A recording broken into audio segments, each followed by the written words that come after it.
평안히 주무셨습니까? 하나님의 은혜가 이 시간 우리 모든 성도님들의 마음을 우리 위로해 주시고 또 소망 가운데 인도해 주시기를 간절히 기도드립니다. 우리 기도해 주신 것처럼 오늘 아침에 첫 생각에 우리의 마음의 기도가 잠자리에 들 때 마지막 예수님에 대한 감사로 이어지시기를 간절히 바랍니다. 그리고 방금 입술을 모아 마음을 모아 찬양하신 것처럼 시온 성문 갈 때까지 뭐였습니까? 나와 동행하옵소서. 아멘. 참 은혜로운 가사입니다.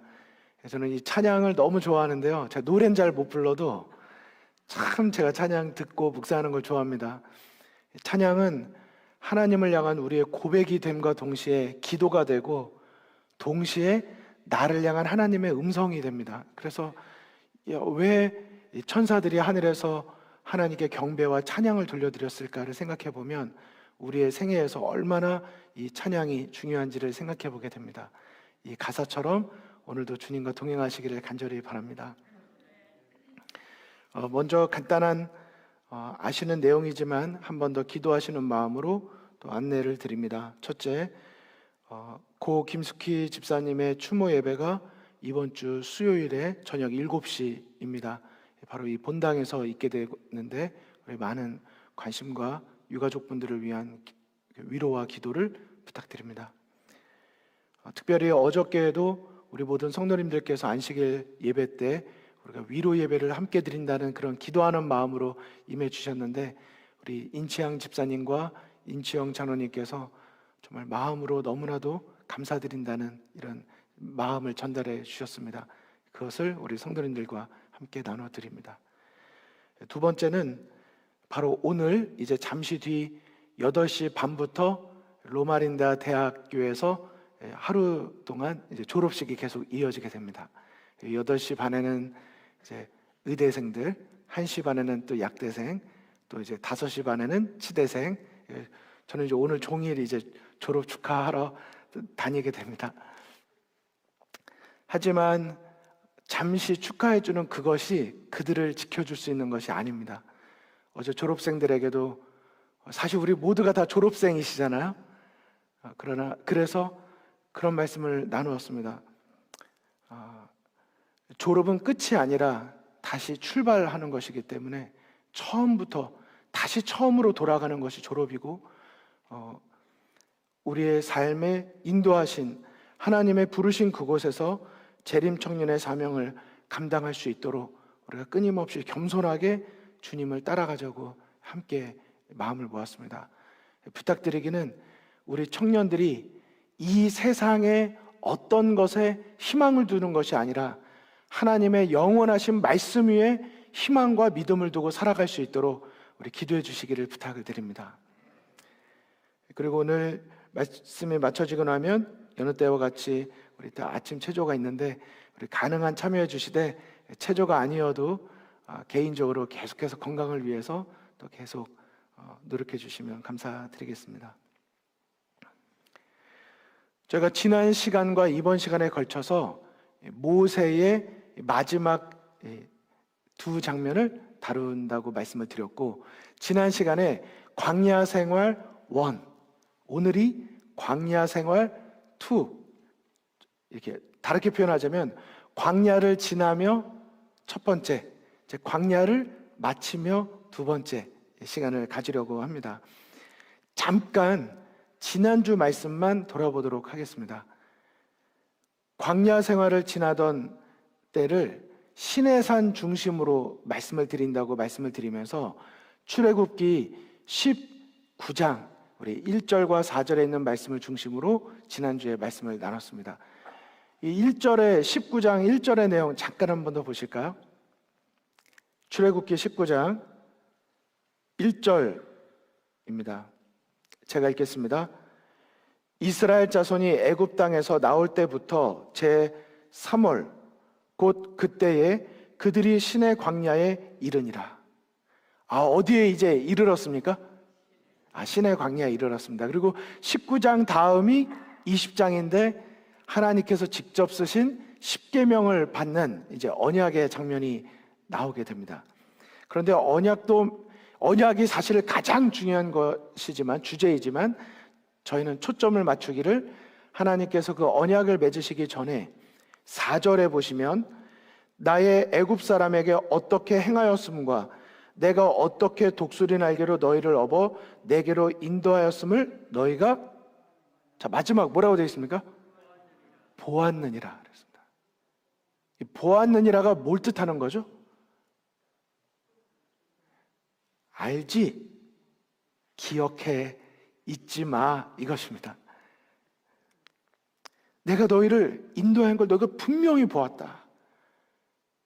너희를 구원하여 인도하고 있는 나를 잊지 말라고 말씀하시는 것입니다. 특별히 1절에 제3월이라고 그랬는데요, 시내산에 이른 지 제3월이 됐다, 애굽 땅에서 나올 때부터 3월이 됐다 그랬는데, 이때가 시완월입니다. 그 유대 그 달력으로 말하면 시완월인데, 오늘날로 따지면 언제쯤일까요? 확실히 장로님 성지 탐사를 하시니까 감사합니다. 제가 여기 딱 적어놓은 거 그대로 말씀해 주셨어요. 5월 말 말씀하셨어도 약간 아쉬울 뻔했는데 5월, 6월 그러셨습니다. 이제 증명됐죠? 예, 저도 사실이고 장로님도 사실이십니다. 이 19장의 이 말씀이 바로 오늘날 양력으로 5월과 6월입니다. 딱 요때예요. 5월과 6월이니까 5월 말 정도 되는 딱 요때가 가장 정확하지 않을까 생각이 듭니다. 오늘 하나님께서 또 특별히 지난주에 뭐라고 말씀하시는 거예요? 광야로 들어왔다고 해서 불평과 원망하지 말고 내가 어떻게 너희를 독수리 날개로 여기까지 인도했는지를 잊지 말고 기억하고 신뢰하고 감사하고 살라고 하는 것입니다. 여러분, 그래서 혹시 지금 이 가운데 다른 분들이 보실 땐 로마린다에 있지만 지금 내 마음의 처지와 내 육신의 처지와 내 영적인 처지를 돌아볼 때 광야에 계신 분 계십니까? 이것 때문에 마음에 나도 모르는 사이에 틈틈이 원망과 불평과 불신의 싹이 싹트게 되는 그 광야에 계신 분 계십니까? 지난주에 호소드린 것은 바로 그것입니다. 문제는 광야를 지나고 있는가가 아니라 광야로 인도하고 계시는 나의 하나님의 품성을 잊어버리는 것이라는 사실이었습니다. 우리가 끝까지 광야에 있는 것으로 인하여 우리가 절망하거나 낙담하지 마시고 광야로 인도하고 계시는 나와 동행하시는 하나님을 기억하시고 우리가 늘 감사의 생에 살게 되시기를 간절히 바랍니다. 광야를 지나야 어디에 도착할 수 있어요? 약속의 땅 가나안에 도착할 수 있는 것입니다. 광야가 없이는 약속의 땅도 없는 것입니다. 광야는 하나님이 안 계신 곳이 아니라 하나님을 만나는 곳입니다. 한번 따라해 주실까요? 광야는 하나님이 안 계신 곳이 아니라 하나님을 만나는 곳입니다.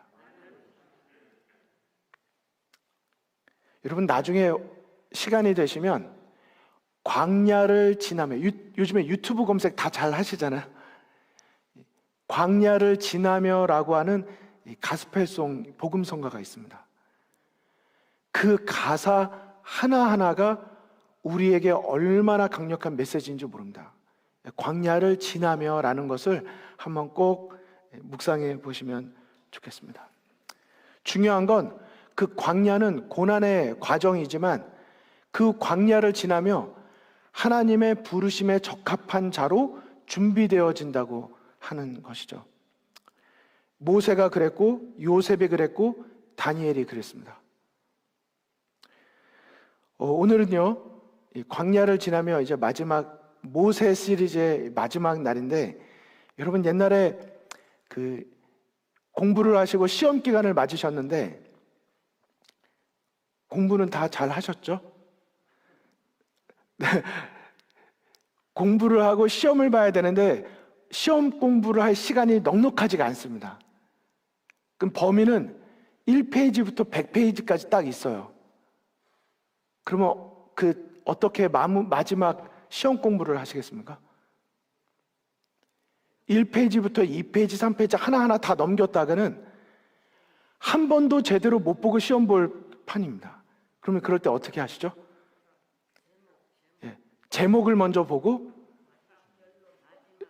중요한 거를 봐야 되는데 어디에 중요한 게 있는지 잘 모르니까 첫 페이지 보고 마지막 페이지를 이제 보는 겁니다.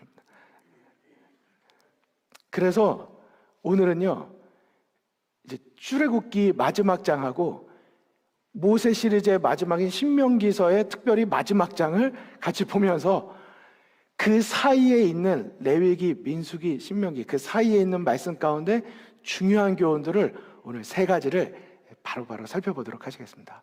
자, 먼저 신명기 34장 1절입니다. 신명기 34장 1절 제가 읽겠습니다. 모세가 모압 평지에서 느보산에 올라 여리고 맞은편 비스가산 꼭대기에 이르매 여호와께서 길르앗 온 땅을 단까지 보이시고. 자, 어디로 인도하셨습니까? 모압 평지로 이동하시고 결국은 느보산으로 인도하게 되셨습니다. 자, 이제 마지막 느보산에 가기 전에 그가 거친 곳이 미디안 광야였고, 또 미디안 광야를 거친 다음에 또 어디를 거쳤습니까? 이제 계속 40년 동안 광야 생활을 하게 됩니다. 자, 질문 드리겠습니다.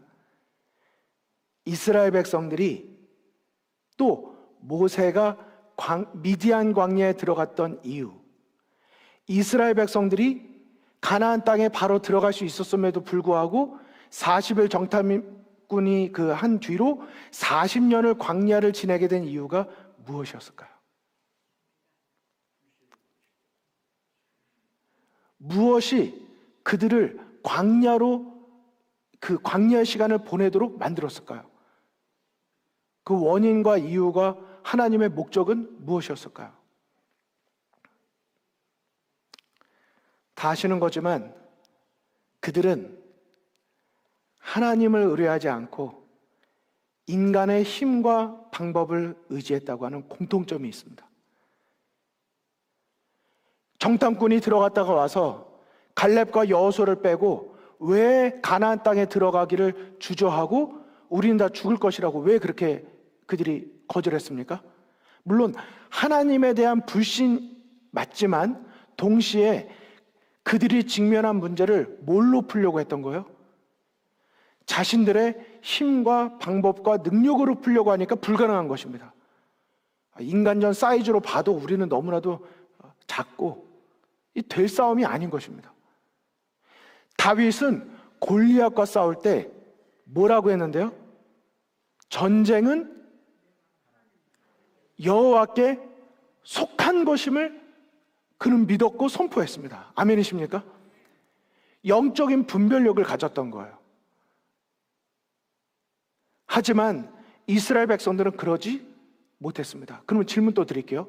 모세가 나름대로 준비됐다고 생각했던 때가 있었습니다. 이제는 내가 하나님을 위해서 일해야 되겠다. 그리고 힘을 사용해요. 하지만 실패합니다. 결국 그는 진짜 지도자 수업을 받기 위하여 미디안 광야로 보내져서 얼마의 시간을 보냅니까? 또다시 40년의 시간을 보내게 됩니다.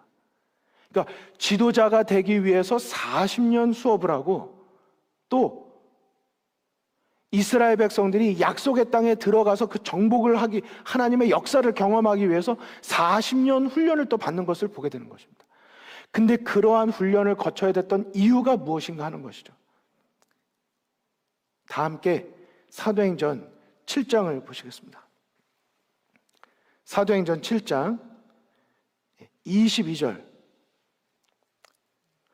모세 이야기인데 왜 사도행전을 볼까? 7장에 스데반의 설교가 나오고 스데반이 모세에 대해서 설교하는 장면이 22절부터 나옵니다. 모세가 애굽 사람의 모든 지혜를 배워 그의 말과 하는 일이 능하더라.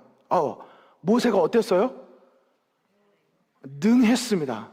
아주 능력이 출중했어요. 자기가 봐도 준비됐다고 생각을 했습니다. 나이가 40이 되매 그 형제 이스라엘 자손을 돌볼 생각이 나더니, 좋은 생각이죠? 이제 성숙해지는 것입니다. 한 사람이 원통한 일 당함을 보고 보호하여 압제받는 자를 위하여 원수를 갚아 애굽 사람을 쳐 죽이니라. 그는 그의 형제들이 하나님께서 그의 손을 통하여 구원해 주시는 것을 깨달으리라고 생각하였으나 그들이 깨닫지 못하였더라. 이튿날 이스라엘 사람들끼리 싸울 때에 모세가 와서 화해시키려 하여 이르되 너희는 형제인데 어찌 서로 해치느냐 하니 그 동물을 해치는 사람이 모세를 밀어뜨려 이르되 누가 너를 관리와 재판장으로 우리 위에 세웠느냐? 내가 어제는 애굽 사람을 죽임과 같이 또 나를 죽이려느냐 하니 29절 모세가 이 말 때문에 도주하여 미디안 땅에서 나그네 되어 거기에서 아들들을 낳으니라. 자, 모세가 미디안 광야로 가게 된 배경이 무엇이었습니까? 물론 사람을 쳐 죽였기 때문입니다.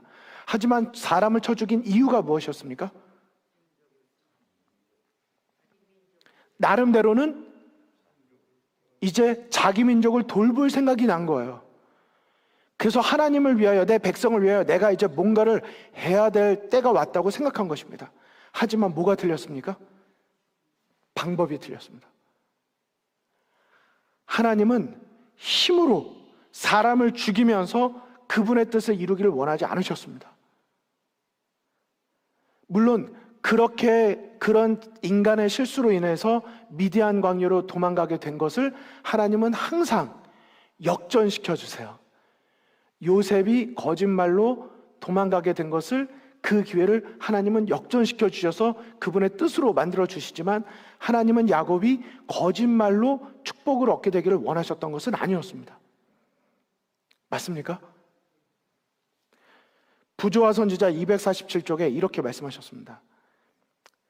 애굽 사람을 죽임으로 모세는 조상들이 누누이 범한 과오, 곧 하나님께서 하시겠다고 약속하신 일을 자신들의 손으로 처리한 과오를 반복하였다.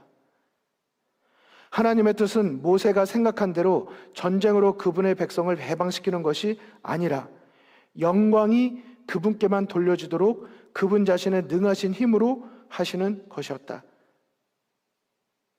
모세는 아직 위대한 그분의 사업을 성취할 준비가 되어 있지 않았다. 아브라함과 야곱이 배운 동일한 믿음의 교훈, 하나님의 약속의 성취를 위하여는 인간의 힘이나 지혜를 의지하지 말고 그분의 능력에 의지할 것을 배워야 하였다. 여러분 아멘이십니까? 그들이 광야에 들어가서 시간을 보내야 됐던 이유, 광야의 학교에 들어가야 했던 이유는 아주 분명했습니다. 하나님께서 이루실 일을 하나님께서 이루실 수 있도록 온전한 믿음으로 믿고 순종하지 아니하고 내 방법과 계획으로 이것을 어떻게 해보려고 했을 때 모든 영광을 하나님께 돌려드리지 못하게 되고 결국 그것은 하나님께서 원하신 방법이 아니게 된 것입니다. 아브라함도 그랬죠? 아브라함도 인간적인 방법으로 해결을 하려고 하다가 결국 실패를 거듭하게 되었던 것을 우리가 다 알고 있습니다. 이스마엘을 낳게 되고 이렇게 되는 것이죠. 그래서 우리는 신명기 34장 1절을 보고 이제 느보산에 이르러서 이 자신의 과거를 회상하며 돌아보는 이 모세의 생애를 지켜보면서 왜 그토록 모세가 지도자 수업을 40년간 미디아 광야에서 보내야 했는지, 이스라엘 백성들이 왜 그 광야에 40년 생활을 했어야 되는지를 돌아보면서 광야의 생활 투, 광야를 지나야 했던 원인과 이유가 무엇이었는가?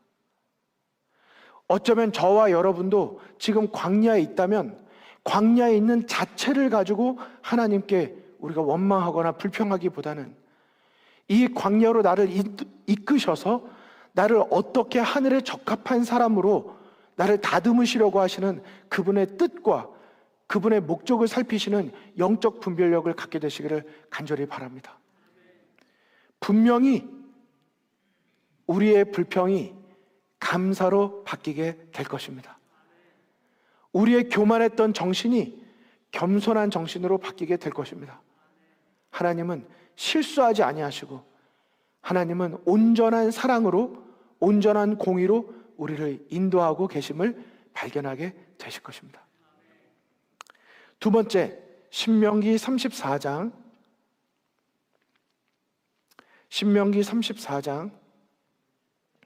4절부터 보시겠습니다. 제가 읽겠습니다. 여호와께서 그에게 이르시되 이는 내가 아브라함과 이삭과 야곱에게 맹세하여 그 후손에게 주리라 한 땅이라. 내가 내 눈으로 보게 하였거니와 너는 그리로 건너가지 못하리라 하시매 이에 여호와의 종 모세가 여호와의 말씀대로 모압 땅에서 죽어. 6절 벳부얼 맞은편 모압 땅에 있는 골짜기에 장사되었고 오늘까지 그 묘를 여기 중요합니다. 오늘까지 그 묘를 아는 자가 없으니라. 질문 드리겠습니다. 노아 홍수 후에 방주를 찾은 사람이 없습니다. 모세가 죽은 후에 모세의 묘지를 아는 자가 없습니다. 십계명이 언약이 주어진 후에 언약궤가 어디 있는지 아는 사람이 없습니다. 이유가 무엇일까요? 하나님은 왜 그 모든 것들을 감추어 버리셨을까요? 그것이 우상이 될 수 있기 때문이었습니다. 자, 이제 또 하나 질문 드립니다. 이 말씀과 신명기 34장과 더불어서 모세는 왜 애굽 땅에 가나안 땅에 들어가지 못했습니까? 이유가 무엇이었죠? 민수기 11장 4절로 17절에 있는 사건 때문이었습니다. 죄송합니다. 민수기 20장 1절로 13절에 있는 사건 때문이었습니다. 자, 민수기 20장 1절부터 13절 무슨 내용이 있죠? 다툼의 물이라고 하는 무리바의 그 물 사건이 나오죠. 물 없다고 하나님께 우리를 이 광야로 이끌어내서 우리를 다 죽이려고 한다고 원망과 불평을 또 했습니다. 정말 이 모세 오경을 읽으면 정말 지겹도록 불평하고 원망하는 이스라엘 백성들의 모습을 보면서 처음에는 뭐 하고요? 답답하고요. 두 번째는요, 그렇게 어리석을까 막 우라가 치밀고요. 세 번째는요, 내 모습을 보게 되죠. 여전히 그러고 있는 내 모습을 보는 것입니다. 그런데 10절만 보시겠습니다. 하나님께서 모세에게 명하셔서 내가 반석에게 명하여 물을 내라고 하셨는데 10절에 보면 모세와 아론이 총회를 그 반석 앞에 모으고 모세가 그들에게 이르되 패역한 너희여 들으라. 자, 그 다음 같이 읽으실까요? 시작. 우리가 너희를 위하여 이 반석에서 물을 내랴 그랬습니다. 그리고 지팡이를 가지고 반석을 2번 쳤습니다. 여기서 가장 위험한 발언이 어떤 표현일까요? 반석에서 물을 내시는 분은 누구신데요? 하나님이신데 우리가 이 반석에서 물을 내랴 하면서 하나님은 명하라고 말씀하신 것을 어떻게 했어요? 그걸 쳤습니다. 그 속에 분명히 무엇이 있었을까요? 모세가 정말 가나안 땅에 들어가고 싶었지만 하나님께서는 그것을 허락하지 않으셨습니다. 누구를 위해서 허락하지 않으셨을까요? 혹시 복음 성경 이 주석, 저희 재림교회가 가지고 있는 이 주석에 있는 내용을 혹시 보실 수 있으시면 제가 한 구절을 좀 읽도록 하겠습니다. 민수기 20장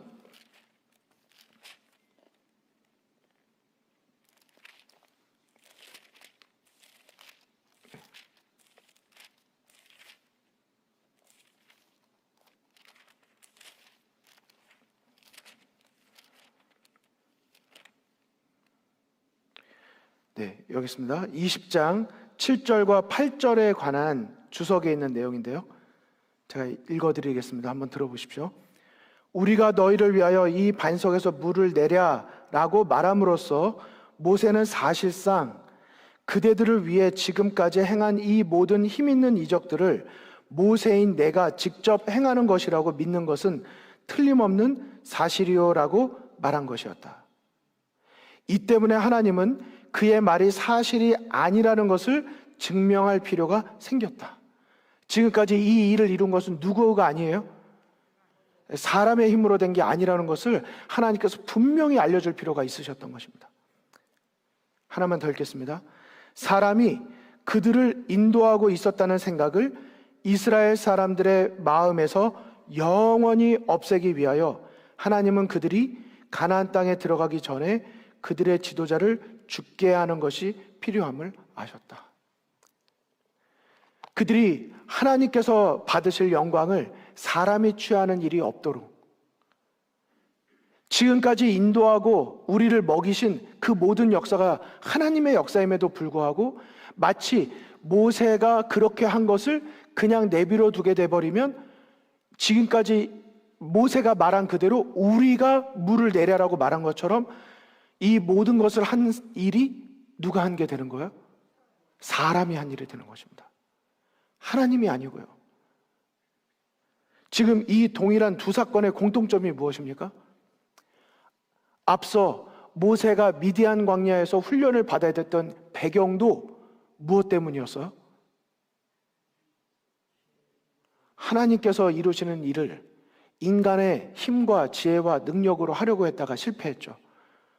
지금 이 사건 신명기 34장 4절로 9절에 관련된 모세가 왜 약속의 땅에 들어가지 못했을까? 그리고 그 사건의 배경을 또다시 그 원인을 살펴보면 그것도 동일하게 하나님께서 이루시는 일을, 그 영광을 사람이 대신 취하려고 했을 때 하나님은 그것을 막으시고 경계하시고 그들로 하여금 겸손히 인도하시는 모습을 보게 되는 것입니다. 모세가 가나안에 들어가지 못하게 된 사건, 이 사건의 교훈도 여전히 앞서 보셨던 것과 동일한 그런 실수가 있었던 것입니다.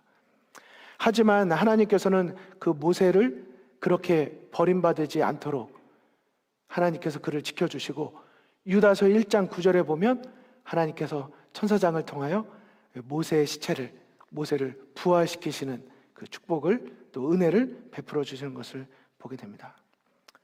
자, 우리 마지막으로 신명기 44장 9절을 보실까요?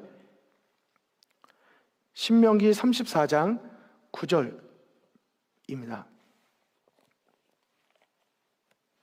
모세가 눈의 아들 여호수아에게 안수하였으므로 그에게 지혜의 신이 충만하니 이스라엘 자손이 여호와께서 모세에게 명하신 대로 여호수아의 말을 순종하였더라.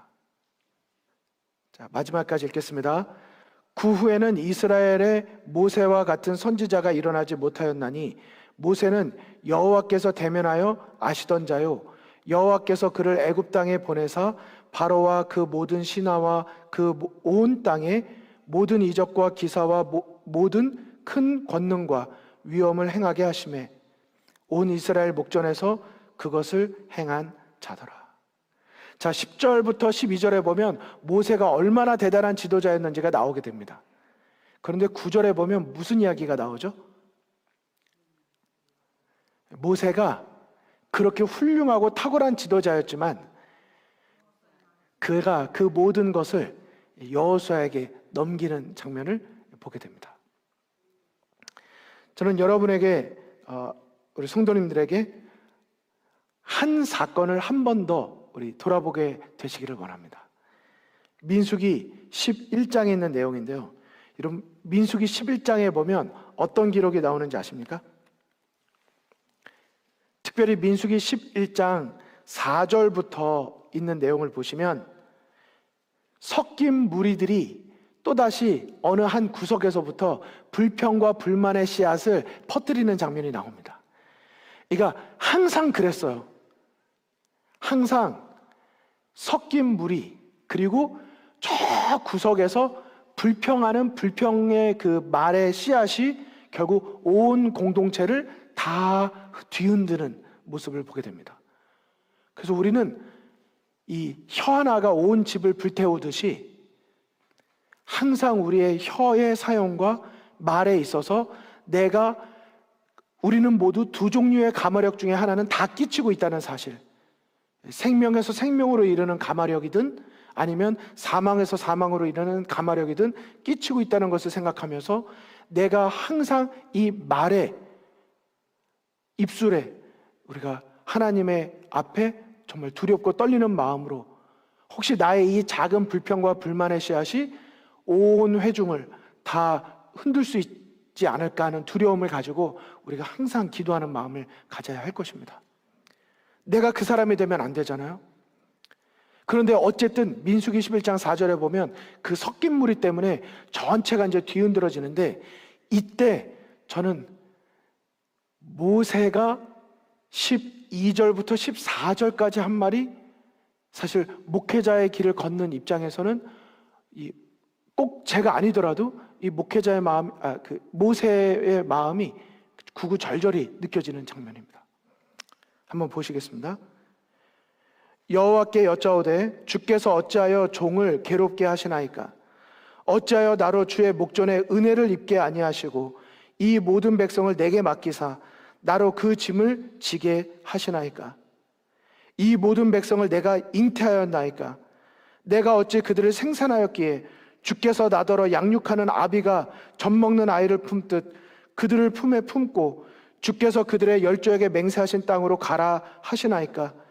이 모든 백성에게 줄 고기를 내가 어디서 얻으리이까? 그들이 나를 향하여 울며 가로되 우리에게 고기를 주어 먹게 하라 하온즉 책임이 심히 중하여 나 혼자는 이 모든 백성을 질 수 없나이다. 주께서 내게 이같이 행하실진대 구하옵나니 내게 은혜를 베푸사 즉시 나를 죽여 나로 나의 곤고함을 보지 않게 하옵소서.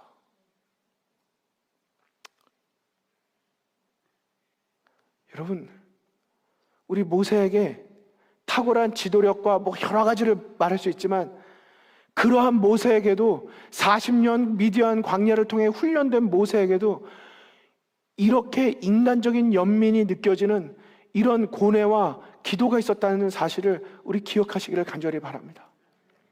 때때로 우리에게 맡겨진 것 때문에 책임이 심히 중하여 나 혼자는 이 백성을 질 수 없나이다. 즉시 나에게 은혜를 베푸셔서 나를 죽여달라고 이렇게 말했을 때 이 모세의 심정이 어땠을까요? 제가 목회자이기 때문에 이런 말씀드리기가 상당히 죄송스럽지만 여러분, 교회에서 목회자뿐만 아니라 교회에서 지도력을 가지신 모든 분들에게 이런 기도가 있을 거라고 하는 생각을 갖고 우리 함께 기도해 주시기를 간절히 부탁을 드립니다. 꼭 직분으로만 지도력을 갖는 것은 아닙니다. 하나님은 은사를 따라 우리 모두에게 그런 지도력을 주십니다. 내게 맡겨진 지도력 안에서 이런 고민, 이런 가정 안에서 우리 이런 고민 다 하시지 않습니까? 그럴 때마다 모세도 나보다 더한 그런 고뇌 속에 있었다는 것이 우리 모두에게 위로가 되셨으면 좋겠습니다. 그리고 이 말씀에 보면, 그 뒤에 보면 모세가 하나님께 뭐라고 기도합니까? 나 혼자 이 짐을 질 수 없다고 말했을 때 하나님께서 모세에게 뭐라고 말씀하십니까?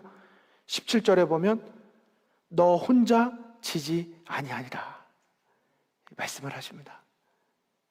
여러분 감사하시죠? 그리고 70인 장로를 보내주십니다. 그리고 여호와의 신이 임하십니다. 성령께서 그 모든 일을 이루어 가십니다.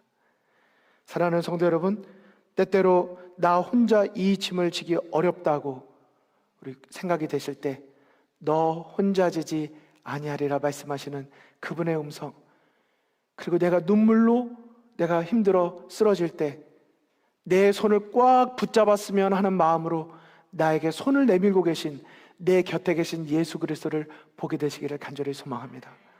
우리 하나님은 참 좋으신 하나님이십니다. 저는 오늘 말씀을 마치면서 여러분에게 출애굽기 40장의 말씀으로 말씀을 마치고자 합니다. 출애굽기 40장 34절로 38절에 있는 말씀입니다.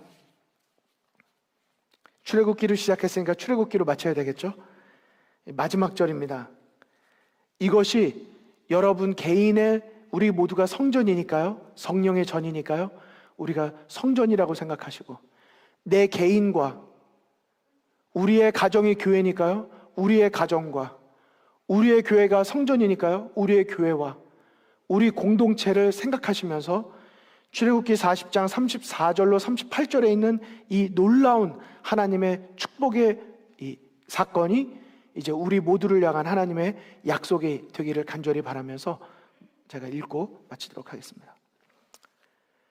그 후에 구름이 회막에 덮이고 여호와의 영광이 성막에 충만하며 모세가 회막에 들어갈 수 없었으니 이는 구름이 회막 위에 덮이고 여호와의 영광이 성막에 충만함이었으며, 구름이 성막 위에 떠오를 때에는 이스라엘 자손이 그 모든 행하는 길에 앞으로 발행하였고, 구름이 떠오르지 않을 때에는 떠오르는 날까지 발행하지 아니하였으며, 낮에는 여호와의 구름이 성막 위에 있고 밤에는 불이 그 구름 가운데 있음을 이스라엘 온 족속이 그 모든 행하는 길에서 친히 보았더라.